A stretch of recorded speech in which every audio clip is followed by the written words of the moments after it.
بارانی زرعی تحقیقاتی ادارہ چکوال میں بلیک بیری پھل کے بارے میں فارمرز کی آگاہی اور اس منافع بخش پھل کی کاشت کا رجحان بڑھانے کے سلسلہ میں ایک روزہ میلہ سجایا گیا۔ اس میلہ کا افتتاح ڈائریکٹر جنرل زرعی تحقیق پنجاب ڈاکٹر ساجد الرحمان نے ADCR چکوال خبر بشیر کے ہمراہ کیا۔ انہوں نے میلہ میں لگائے گئے اسٹالز کا معائنہ کیا۔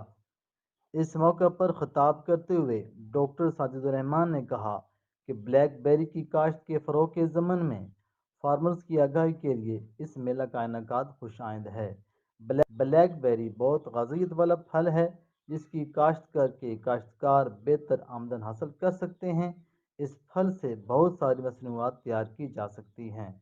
اس موقع پر ADCR نے خطاب کرتے ہوئے کہا کہ بارانی زرعی تحقیقاتی ادارہ میں بلیک بیری فیسٹیول کا انعقاد ایک اچھا ترغیبی اقدام ہے جس کی بدولت مقامی فارمرز کو بھرپور آگاہی حاصل ہوگی۔ منافع بخش پھل بلیک بیری کی بڑے پیمانے پر کاشت کو فروغ حاصل ہوگا۔ اس موقع پر بلیک بیری پھل سے بنی ہوئی اشاعت کے اسٹالز بھی لگے ہوئے تھے۔ Camera team